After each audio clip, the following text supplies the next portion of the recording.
Yes, people. Myself, Posk. Today we're in the very lovely BassBarn studios. We've got the owner, Mitch, over here. Hello. And he's let us use the lovely studio today just to show you guys what it's capable of. So I'm going to jump on. Bookey's a bit late. J Bookey's a bit late. Got Matty P there in the camera as well. Lots of cameras on us today. And we're in Ableton. Matty, Bookey does not like Ableton, so I've decided I'm going to jump on the stream, start it, so we don't have to use Fruity Loops. So basically, we're going to go over a little tune today. We're going to make some drum and bass. People are going to be coming in and asking me some questions. And if anyone's in the stream asking questions, I'll get one of these people to check it, and I'll answer some questions about production as well. With production as well, like, you know, I'm not saying I'm going to make a hit here. It might be shit, it might be great, but with production, it's just a case of sitting down and doing the work. But we're in a nice studio. We've got some lovely speakers. We've got some high quality stuff. We've got a great singer with us. We've got Bookey, who's very talented. 2 talented producers. I like to say I'm talented. 1 talented vocalist. Let's go. No more waffling. So, Ableton's here. I'm sure a lot of you are familiar with it. And I'm just going to drag in some samples from Splice to start with, because I don't have my hard drive here today. But I'm not going to show you my Splice just so you don't pinch all my samples. I can't show you it, but I'm going to be selfish. And we're just going to drop some things in. And if I go muted, you stop hearing me. That's just because I've muted it so you don't get double phasing. So you can hear me now, like clicking through some kicks and that. We don't want that. So I'm just going to turn my mic off for a minute. I'm going to pick some samples and then I'll talk to you again in a minute. See you soon.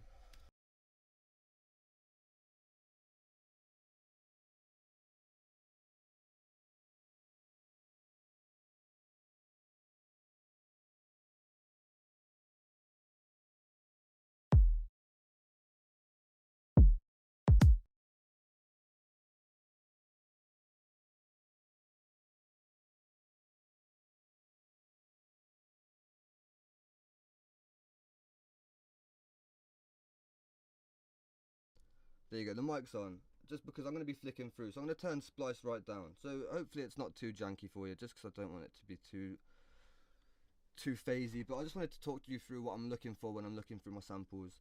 So I'm just looking for like a nice full kick with a bit like the frequency spectrum full here. Just depends on the tune I'm going for, but I like this sound just because it's got low end and top end all sounding nice and tight. So I'm just going to copy that in. And I'm just going to drop this into my Ableton here. So I'm going to go over to my arrangement view and let's get it over to 175 BPM. That's 185. Okay, right. So just bear with us while we get started. Tunes can be slow to start. Let's drop some kicks in and we'll quickly start building in some stuff up. I don't want to spend too long on drums for now because I kind of want to get into the juicy parts. But we go. I'm going to drop some kicks in and loop what we got here. Okay, so I need to mute it when I start playing that, but I'm not going to mute it just yet. If it gets too annoying, anybody just comment and let us know what the audio is like, and if the audio's phasing too much, let me know and I'll turn it down. If it becomes a problem, let us know. I imagine for now it's going to be okay.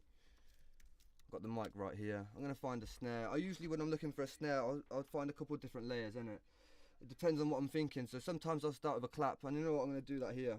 I know Bookey's come in, so I know Bookey likes a big room snare. I'm going to make it difficult for him and find a nice clap. Something tight, but with enough tone as well. I like that one. That's going to be a good layer. It's got some nice crisp on the top, and I can picture myself layering that up with some other stuff. When I'm picking a snare, I'm also thinking, right, I need to layer this with something. I can't just have it on its own. So that is the current plan. Let's just fire this over and get that in. So also I use Ableton on a PC, so it might just take a little bit of slow getting used to, but that's fine as well. Let's mute myself for a second and hear how this sounds.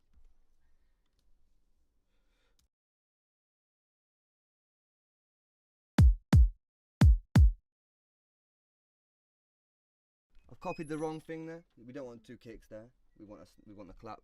That's very easy to fix. Just swap that out. I made a little mistake. It happens. It happens. Production's all about making problems and fixing them. Let's get that in. Okay. I like that snare. Turn it down a bit.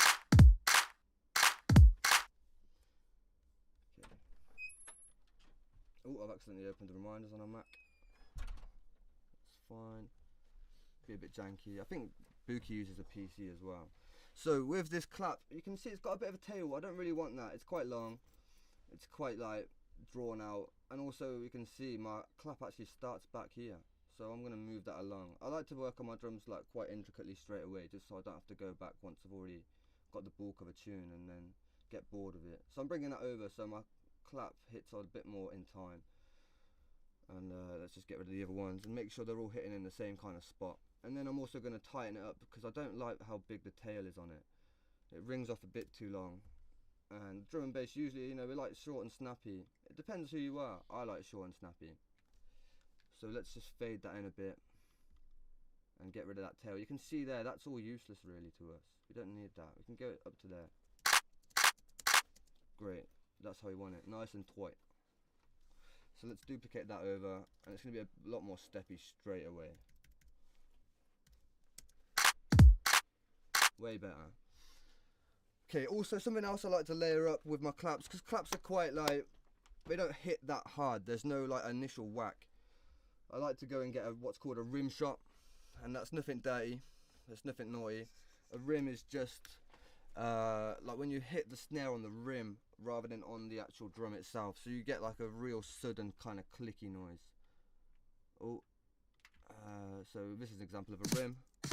Then these aren't rims, I've gone back to snares. Everyone's laughing at me in the studio. Okay, that's kind of what we're after with a rim. So something nice, short, sweet, and with that initial hit, which kind of does the job which the clap isn't doing. I quite like that one there. I'm gonna go with that one. That's got some nice tones. And I'm probably gonna pitch that down just one, so it's a little bit darker as well. And when I pitch it down also, it's gonna kind of like help it sit further behind, pardon me, the other clap I've already got. So we can see it here. And it's got a fade in, so get rid of that fade, bang. And same again, with all these samples, you get this little bit at the start. This little initial hit where it's only like a millisecond, like point of a millisecond. I'm going to move that over again. Turn my grid off. And let's get over some more intricate moves. And also, you know, we can be real technical here. I'm going to do some phase alignment. So you can see these like waveforms here. Some of them are going up, some of them are going down. We just kind of want to, as closely as we can, get them like the up and the down bits aligned. So I'm just thinking that's up, that's kind of up. A little bit up, so maybe we move that up bit to that up bit, you know, just move it along, so that helps with this phase of the snare. If you do this, things are just going to sound better. You can see it's getting better here, like that's up, they're up together, they're up together, they're up together. So this is some technical bits, but you know, the earlier you do this stuff, the better. If you're not doing that stuff, you're going to be, why is my snare so weak, why is this like sounding weird? And that's why, because you've not done it early. So you just start early, get everything right from the start, and we're good to go. Okay, bang. So that's really basic. I mean, normally I'd probably layer it up 2 or 3 more times. Shall we? We'll do a little bit more. Let's do one more thing that is like a good little trick to do. If we pull in a MIDI, and I'm going to get a copy of Serum over from my plugins, I'm going to make one more transient, which is just going to help the snare push through. So let me insert a MIDI clip here. I think that's Command Shift on a Mac. Yeah, we got it. And let's just put in some hits where the snare would be. So obviously that sounds really weird. That's not what we need. That's not what we're doing. We're just gonna go up here, zoom right in. And obviously that's really long, isn't it? So we just need these MIDI notes to be like as long as the tail is. So I'm gonna turn this off. Bring this right in. Maybe we zoom in a bit more. I'm going to want it up to about this point, just that initial transient, so it's supporting that transient there. About there. And I'll get rid of this other one again, just duplicate that over. No coughing in the studio, I'll have your guts for garters.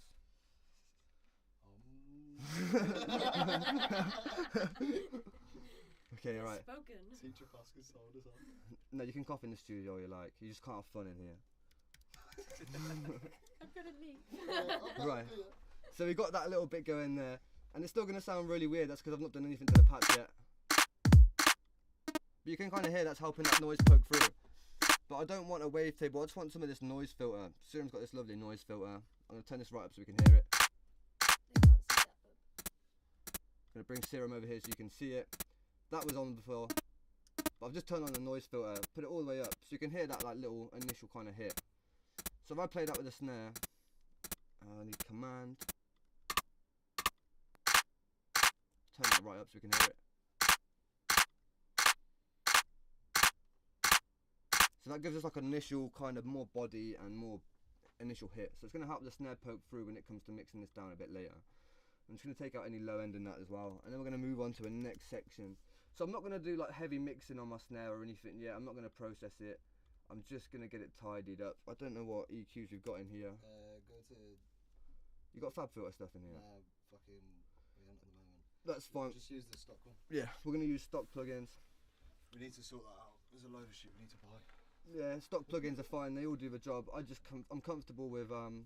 I have got Fab. I just need to download it on. Yeah, comfortable with Fab, but these all do the same things. Obviously Fab's just a bit more intricate. But here's my EQ. I'm just going to get rid of a low end basically. So I'll click here, get a low cut. See, I've got all this there that I don't need. Go up to about 500 maybe. Nice. I bet Bookey's watching this stream in his car as well. Like, he's making steppers.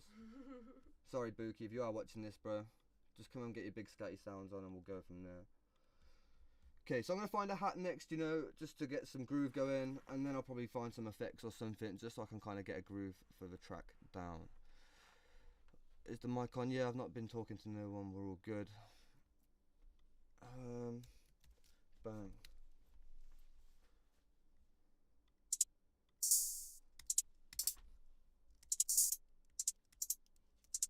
Just looking for something sharp. I like that one. So I'm going to have that one. Okay.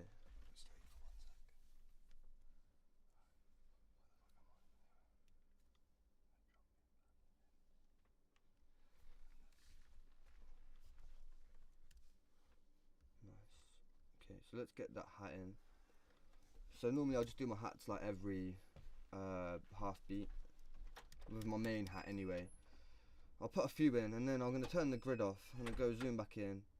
Again, this is just one of them important things you can do from early. I need to turn this setting off. So Ableton's got this setting where it will automatically fade samples. You need to be careful of that because you see it's done it even there on my kick. My kick's going to have lost transient. If you've got Ableton, just make sure you go into your preferences. I'll do that now just to show you. Options, preferences.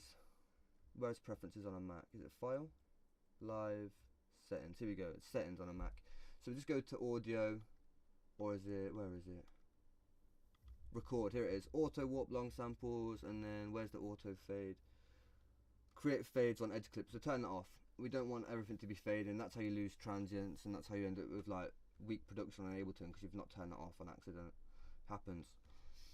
Right, so let's get this hat in and let's move it around. So I'm going to put it every half beat, and every second hat I'm just going to move off the grid just so I've got this like natural groove, because you haven't got no, like, even the best drummer in the world ain't got perfect timing, you know. No one's got machine like timing, and also that's kind of like, it's weird. You don't want machine like timing, you want some human feel to it. So let's just zoom in, move these all into slightly different places. So I'll put that one a bit behind. I'm going to duplicate these both now, so it'll be a bit faster. Let's say just do a couple. I'll do that, and then now because I've got like an odd number, I could just go in. Don't want to bring it over too much. I could even just click it with my left and right arrows. Let's bring it back a little bit, and that way it's just going to all be a little bit steppy. And then rather than duplicating, let's say like the whole 8 bar where it like phases round and loops round, if you just do like, let's say 3 bars, you're going to end up with a different kind of hat groove every. It's going to change basically over time. So it's a really easy, real quick way to make it groove a bit better. And then next, rather than duplicating all of this, I'll duplicate just like, let's say there, and then every groove is going to be different, if that makes sense. But yeah, let's hear the kick and drums. I'm just going to mute myself and we'll listen to the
bear with me a little bit. It's a bit janky turning the mic on and off, so I just got to get used to that.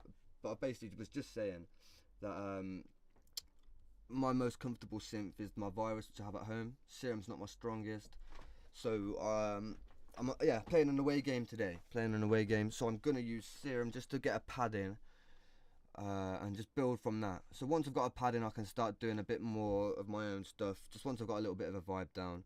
So I'm gonna find a nice pad.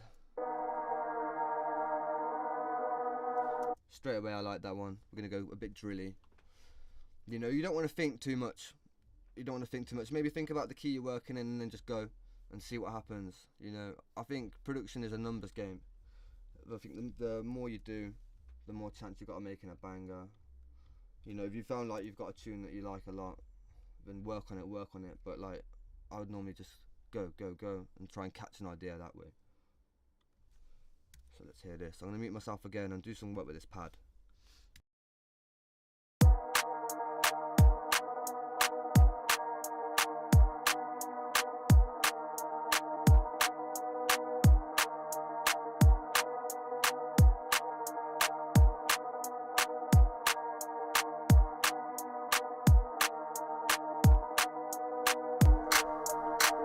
Okay, so I like the sound of that. It's nice and easy, and from there, now because I'm working in like a certain key, I can just go and know what key I'm working in. I'm working in D sharp minor.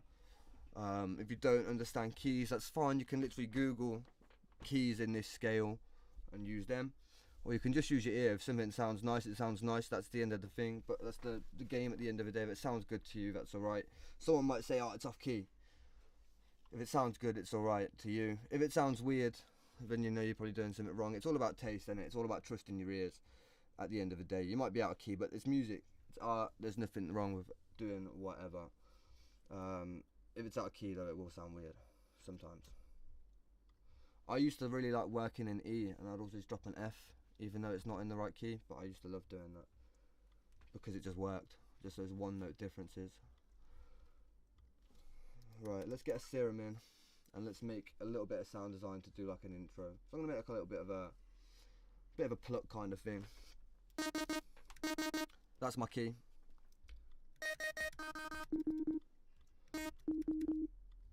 Let's get it pitched out. I'm gonna make something that I can just roll with.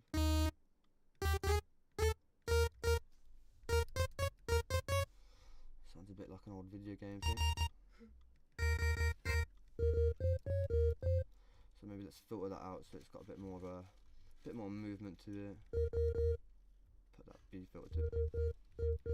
Trigger that from the start.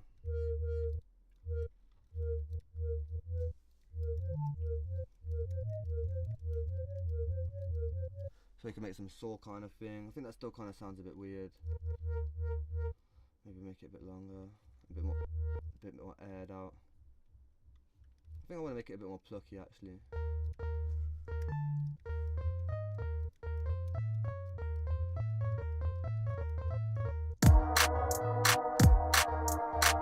Let me get rid of that low end for now, just so I can hear this.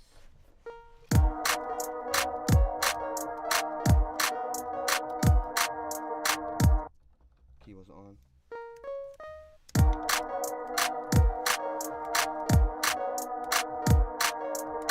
So I'll just fiddle around. I'm not very music theory knowledge is pretty poor, but that sounds nice to me, those three notes. So I'm just gonna do a little triplet in there. I love my triplets. I think they're really nice and simple, and you can use them to kind of just figure other things that are going on. So I'm gonna put 2 bars of MIDI in, find my triplet notes. I pick those 3. So you see it on here. Normally there's something lighting up. Where is it? So I can't actually see what note I'm in right now. Normally something will flash up. You'll see in a minute when I find what's going on. There. So whatever note I play, it triggers there. So I can see what notes I've got. So I've done it way too fast, but I like that. So we can do it really quick. Maybe throw in one more note. Or we could just do it over like a different.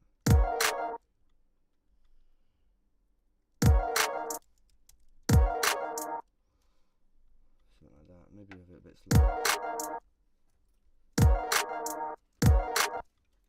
That's kind of cool. Something like that. See, I think that's out of key with that C. So we can do something like that though. Should duplicate that over for now.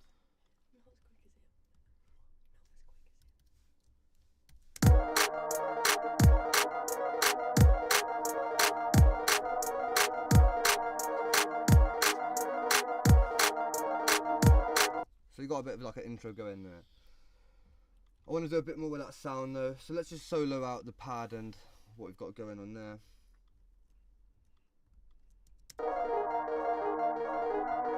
So we can automate this so it's a bit more interesting maybe. Let's go and put the drive up so every like bar gets a bit more intense.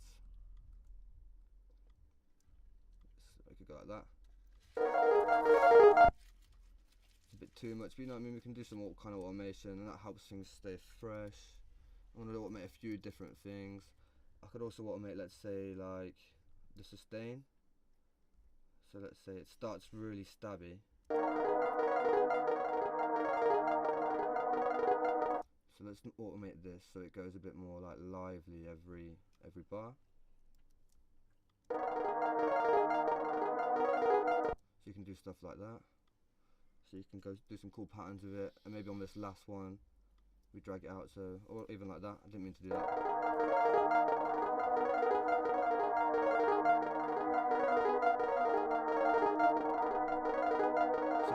So now we just got it moving all the time. It just helps it be more interesting, a bit less rigid, and it's just nice to automate whatever we can. So I'm going to put some effects on it and keep it wide.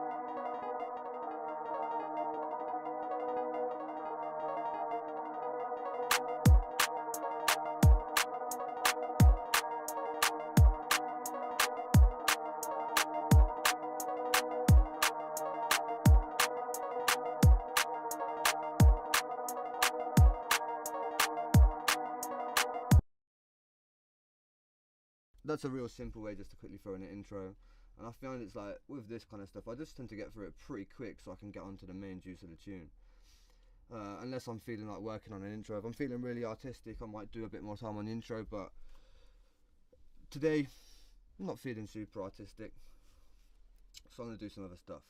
I'm going to probably go and draw in some effects from Splice that are in key, so I could just go in key in Splice, find my effects, search in key. You can like have so many. Is he here? Chili Chills. Hello, Chili Chills. You okay? Future superstar Chili Chills just walked in the building.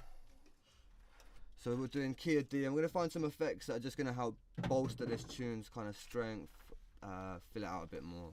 Just some airy stuff I'm looking for.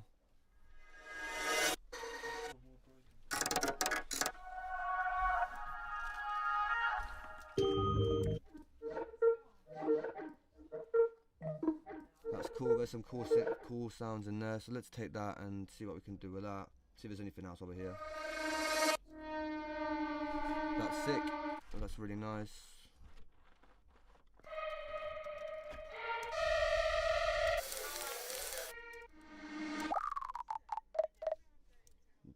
Don't like that, I thought I did. That's good as well, some echoey stuff. So I'll put a few different effects in, and I'm going to start with that first one and just drop it in there for now. Just so we've got something in there for us to listen to that's going to help. This is kind of like an impact. I'm going to drop all the effects in and then we'll find their places. That noise is sick. That's going to definitely come in use. Just drop these all in, and we've got one more up here with this like texture.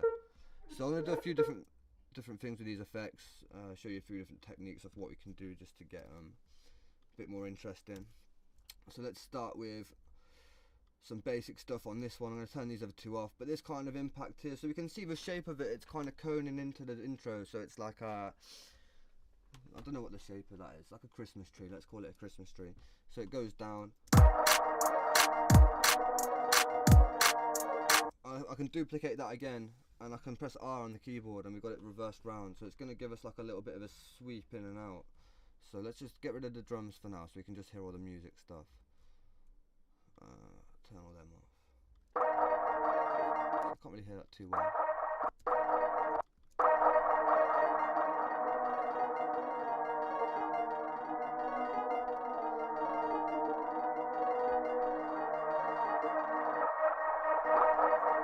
So that just helps fill out that kind of like ethereal space.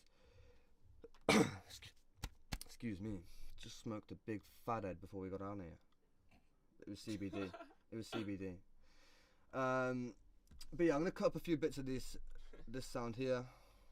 I'm not gonna take all of this because it's a bit cheap, just robbing splice samples. So we just take a couple different bits out. Not all of it out.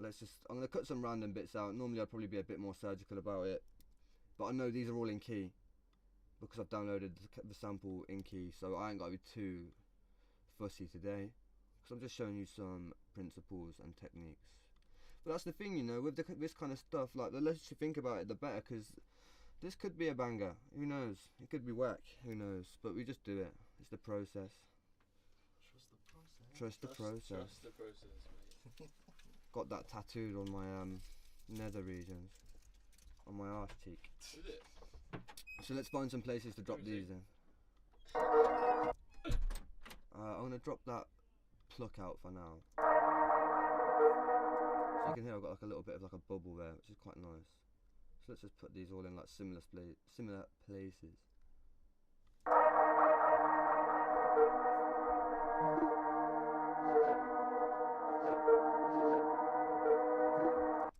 Okay, so that sounded nice to me. Just a bit weird, but that's what we like. I like my weird tunes. I like my weird bits. So let's just have that like that.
Yeah, so we're starting to structure the tune a little bit more there.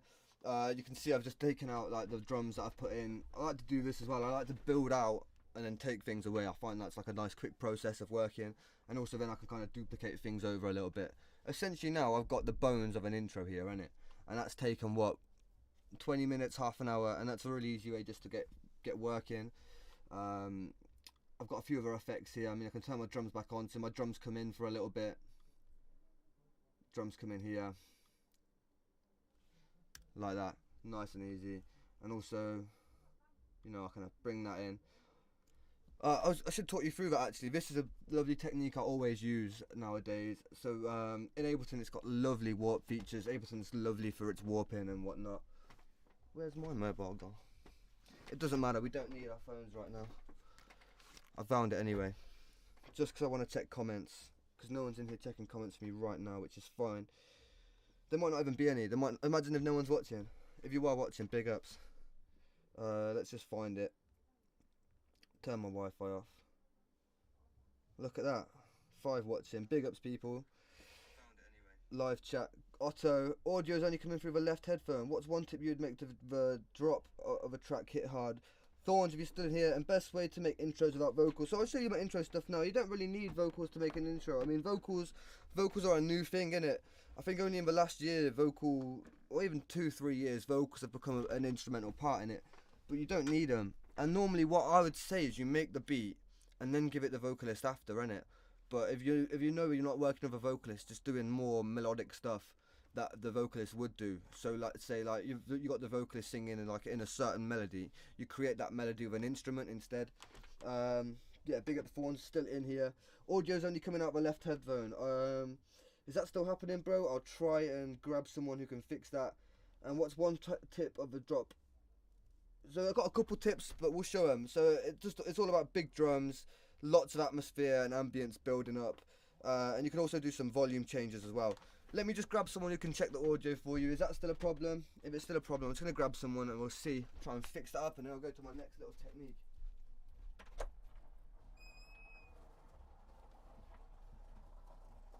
Mitch! Yo, Matty! Audio's only coming through one headphone apparently. So, someone's coming to fix it. Big up Thorns. So yeah, someone's coming to fix that. We're gonna have a little look at it. Hopefully the stream don't stop or anything. It's calm. Yeah, we'll try and get it working either way. So, shall I keep rolling or shall I just pause up for a minute? Keep rolling. Tech teams here. Yeah. If anyone's got any questions for the meantime, drop them. We got 3 man on job, so we should be getting this sorted pretty quickly. How many people does it take to fix an audio problem? Probably more than 3. Yeah, we'll see. Not good enough. But yeah, share the stream about while we're at this point, and any questions. I see there's a few people in. We'll get back to making the tune in a moment. Yeah. I feel like I fixed it, I don't know. Okay, we're gonna play it again and we'll see. But yeah, next up we're gonna talk about like the warp sections in Ableton. So if I go and double click into any audio file, you're gonna see this button here, yellow highlighted warp. And this just means I can change the timing of the timing of the thing by really easily pressing shift. I'm pressing shift at the end, grabbing the end, and it's dragging it out or making it tighter. So I can make it real short. Let's just solo it so you can hear it. Make it even shorter. Or I can drag it out and make like a real long soundscape. And you hear when I drag it out like that, it's starting to sound a bit weird, and that's because it's on beats, so it thinks I'm working with drums, which I'm not. Yes, Thorns. We've got audio sorted. It takes 3 man to fix audio. We've got that question answered. Quick time. So I'm gonna put it on Complex Pro. This is the best thing in audio if you're working with anything musical. It just keeps everything nice and clean. So I'm gonna keep this sharp, bring it into here, and move it like that. So it's nice and sharp, and that's just going to lead us into the next section of the tune where the drums come in. So I've got a little section here.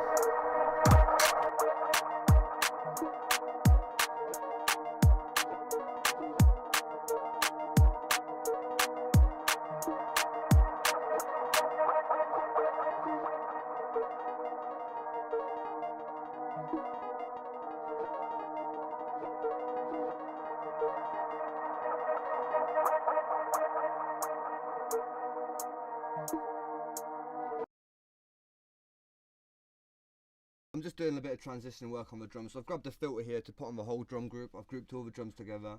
Just put a filter on them. So now we're going to lead out into this section. It's all about ambience in the intro. All about creating ambience and getting like things moving and doing what you've got with a little. If you start throwing bare things in the intro, it's going to be really hard to, 1, keep the levels down when the drop hits, and 2, make the drop impactful. If you've got like such a big intro, that's a big problem a lot of producers have. They make this massive wicked intro, and then it's like, fuck, how do I make a drop that competes with it? So keep it basic to start with, or start with a drop, and then do the intro if you're going to make a big intro and a big room tune, because it's quite easy to get overwhelmed with that. But yeah, let's go back and hear this tune a bit more.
So to keep things smooth, I'm going to start doing a couple minutes of work and then talking you through what I've done. Just got into Splice to grab some risers, and risers are a great way just to keep things building up. I've picked a few different ones. I've picked this real long, like, kind of epic one, which is going to stop when the drums come in. I've got another one here, which is going to be like a final sweep, and then I've got one I'm going to use in the intro as well. Normally I'll get 3 to 5 risers and I'll just use those throughout the track rather than getting loads of different ones or just one. You want to have a few different ones. There's a sweet spot, 3 to 5. If you've got loads of different ones, it could get a bit weird. But again, it's preference. Thorns, should I also make track in 175 or could I do 174? You can do 174, you can do 172, whatever you like. 174 is supposedly the best BPM to make tracks in. I've never really done that. That's just what people say online, because apparently a lot of drum samples are recorded at 174. So if you put them into, like, let's say Ableton, it's going to try and warp them to 175 and you just lose a bit of that transient. So apparently 174 is the best thing to be making it at. But I think that might be like slightly dated information now, because with like modern drum and bass, I think loops are made at 175. I think so. Normally when you buy a sample pack as well, it will tell you the BPM of it. But yeah, free to do however you like. If 174 is your style, 174 is completely fine. I've always made tunes in 175. I've got my 175, I don't know if you can see it on the camera, 175 tattoo there, just because that's me through and through. I've never really done anything else apart from if I really have to. I just did a remix recently and the vocal sounded so weird sped up to 175, so I just dropped it down a couple BPMs, and that helped a lot, because when you're going up to the bigger speeds, the slight increments make bigger differences. So 172 is massively different to 175, whereas like let's say 137 and 140, you'd struggle to tell. Maybe that's just because I listen to a lot of drum and bass. But let's turn it off again. I'm going to do another 5 minutes. And here I'm going to basically start putting in a low end. I'm going to put in a sub bass, which is just for atmosphere and also means I can start working on the drop when I do it. But yeah, basically we're going to get some low end in here. You can see they've taken pictures of the back of my head and they're laughing at it. Some funny stuff going on there. Luke Shepherd's just flirting with Matty P. Luke Shepherd and Matty P flirting. Right, let's go back. There's a vocal booth there as well. Look at that, I've just teased later. We're going to have some vocalists come and do some work in there. Yeah, Matty P, yeah. Right, okay, back to it. So yeah, I'm going to mute myself for another 5 minutes. I'm going to work on some low end and then I'll kind of talk you through what I've done. See you in a moment. Feel free to drop any questions and I'll answer them in a moment.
Okay, so I've just put together a quick sub bass there, and you're gonna hear that like at the start I'm just filling it up. That's kind of a lot of what I do. I fill things up loads, shave them away. That's gonna be like a bit of a pattern you see here.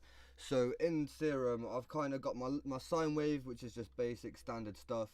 I've got a square wave going in basic shapes as well, and that just like fills the sound out fully. You see my frequency spectrum is full thanks to that square wave.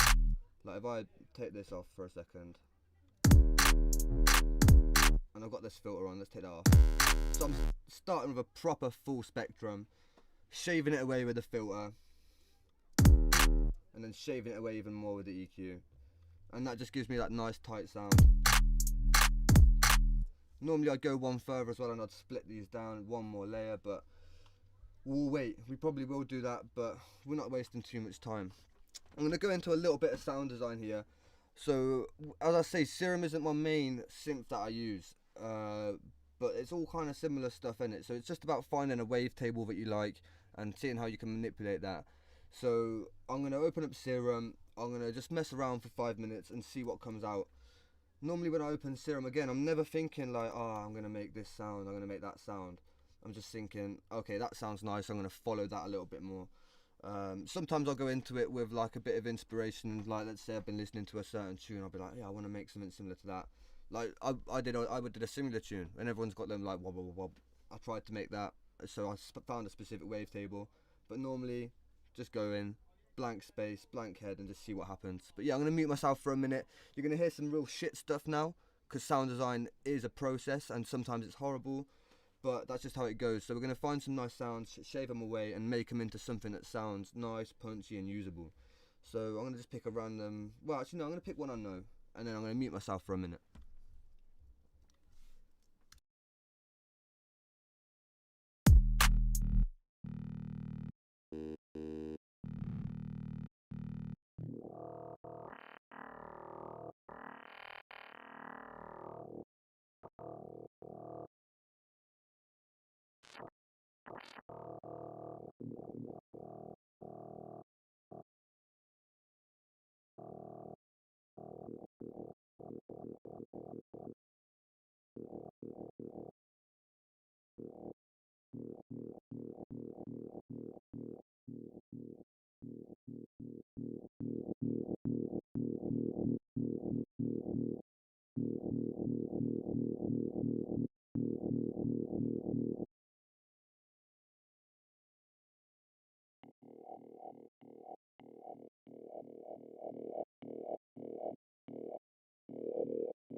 Okay, so I've just done a little bit of sound design there. Not massively complicated stuff. Just like Serum is pretty quick to get some nice stuff out of. So I've got a bass stab there. This is what the world needs. Big ups Ben Philby. Big ups bro. Yeah, so we've got a little stab here, which is quite basic. We've just thrown in 2 wavetables, and you see on that second one, I was just looking for something to kind of add a bit of extra tone to the sound. It's all kind of really coming out of this main body here. And like a lot of that is in the movement, so I've just got an LFO again, and that's only modulating 2 things, so it's not doing a lot. The wavetable you can get some real interesting stuff out of, because that's where like the most movement happens, depending on the wavetable you've picked. And then just filters, like the miscellaneous filters, there's some real nice stuff. The 4-man is great for like stabby kind of jump up stuff. There's all sorts of good filters. Have a play with these. I tend to stick to 4-man, but there's no rules. Reverb's really nice, all passing combs are really nice. And I tend to do my normal high pass filtering once I've done that in the effect stuff, because it works in a chain. So this happens first, and then you can filter after it. So let's say you've got the 4-man filter, you can then add a low pass filter after if you really need to. Don't really feel like I need to with this noise. I'm going to put that other wavetable back on as well. You hear that's just giving it that crunch that we want.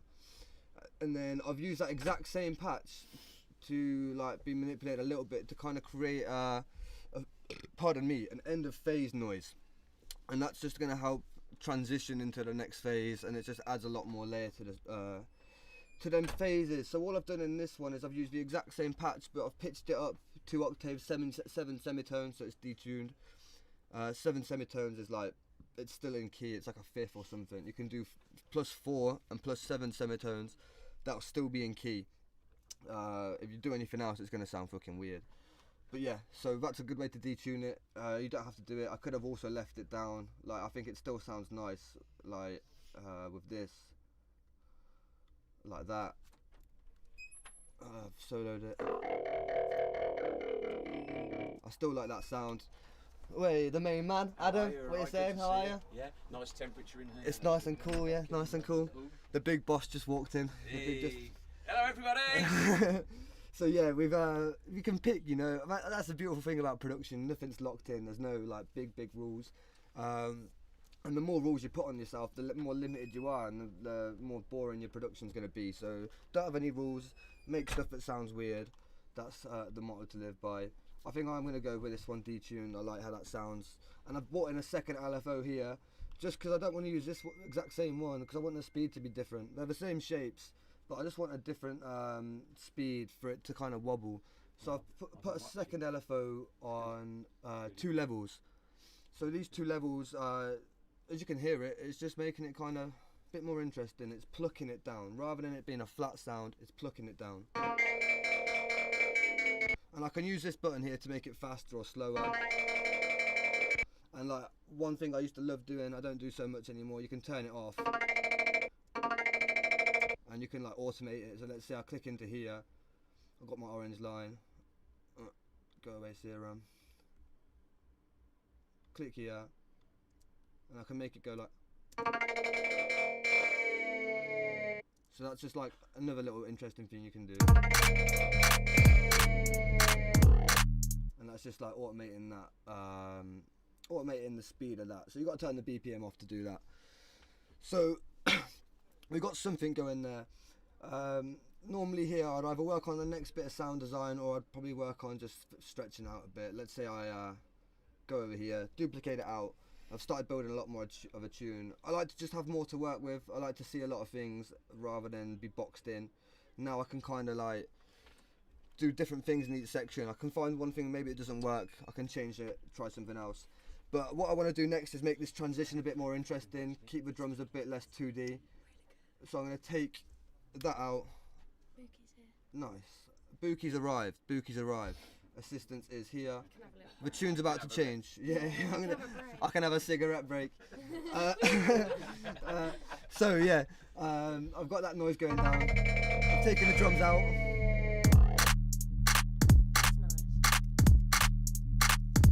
That's nice. I'm gonna mute myself so you can hear where we're at, and I'll play it from the build up.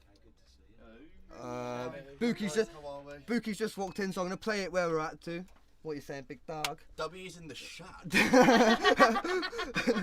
So I'm gonna play it. I'm gonna go have a cigarette and let Bookey get familiarised. We might even start a different project if Bookey wants to do something else, because I know Bookey's got a different style to this kind of stuff. But I'm just gonna play this from where we're at, and yeah, let's see what we got to so far.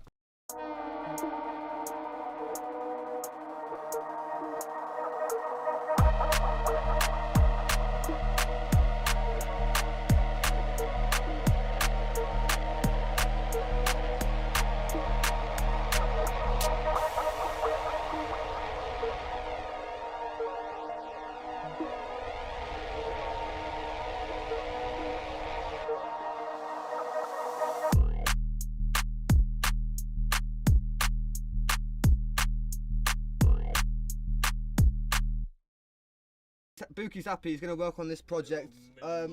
You've not missed anything on drum processing. I've just layered things up. The only thing I really spoke about with drum processing, I've not done any effects, is about phase alignment. So it's just moving your snares, so making sure everything's aligned correctly and all your ups are kind of like as in line with the downs as they can be, if that makes any sense.